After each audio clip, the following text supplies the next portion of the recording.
Hey, so let's talk about something we hear about all the time, our rights. But have you ever stopped to think about what happens when your right to do something bumps right up against someone else's? Today, we're going to get into that delicate, fascinating balance between our rights and our responsibilities. The very rules that hold our society together. So, this is it. This is the big question we're tackling. What are my rights and my responsibilities? And yeah, it sounds simple enough, but trust me, the answer is way more interesting and complex than you might think. So let's break it all down. Right. First things first. Let's talk about rights.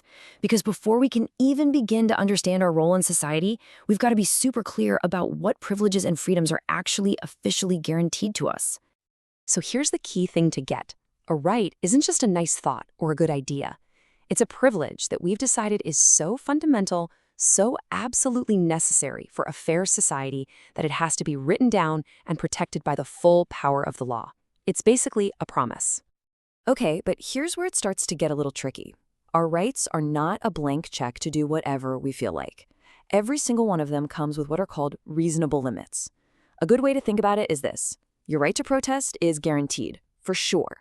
But the second that protest turns violent, it starts stepping on someone else's right to feel safe and secure. And that right there, that's the line. So what happens when two of these super important, legally guaranteed rights seem to be in a head-on collision? Let's take a look at a real-world case to see exactly how this plays out. So picture this back in 2012. A new law in Ontario said that students could form gay-straight alliance clubs, or GSAs, in any school. Now, the idea was all about making schools safer and more inclusive, but it definitely kicked off a pretty big debate. And this is really the heart of the whole conflict. On one side, you had supporters of GSAs pointing to essential rights like freedom of speech and the right to equality. But on the other side, opponents, especially in the Catholic school system, pointed to their freedom of religion. And this is what's so wild. Both sides were building their arguments on rights that are guaranteed by the exact same system. Well, that brings us to the million-dollar question, doesn't it? When you've got two totally valid, legally protected rights pushing against each other, who gets to decide which one wins? How on earth do you find a balance? To even attempt that, you're going to need a rule book. And here in Canada, that official rule book is the Charter of Rights and Freedoms. It's the highest law in the entire country, and it was literally designed to help us figure out these kinds of messy, complicated situations. The Charter, which became official back in 1982, it lays everything out. It guarantees our fundamental freedoms, like expression and religion. It protects our democratic right to vote, our equality rights, our legal rights, you name it. When it comes to our freedoms, this is the ultimate authority. But, and this is so important, this rulebook isn't some dusty old document that's set in stone. It can change. It evolves. The right to vote is maybe the best example of this.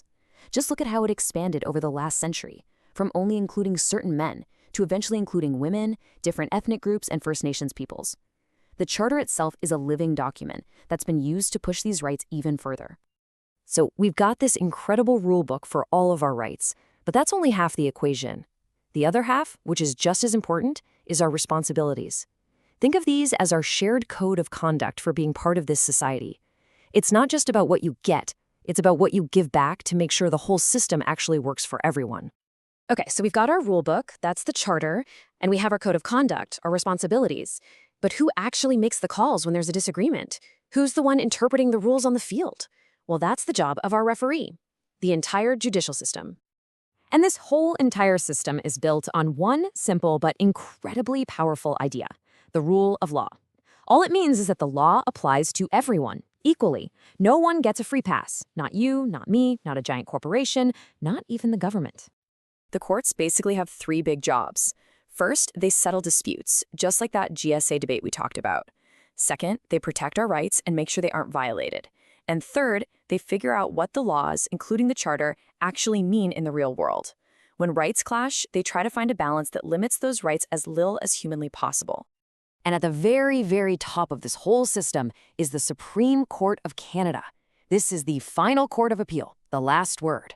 The 9 judges on this court, they make the final decisions on the toughest, most important legal questions facing the country. And whatever they decide, well, that's the law. So we have the rules, we have the referee, but none of this works without the players. And you know who the most important player is in this whole game? It's you.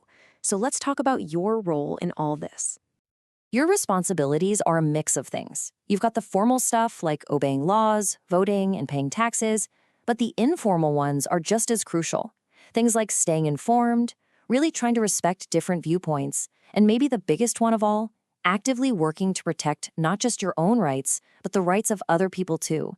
That's how we see progress. Now, this quote here is from Pardeep Singh Nagra. He was a boxer who was told he had to shave his beard to compete, which went against his Sikh faith. He didn't just accept it, he fought that decision in court, and he won.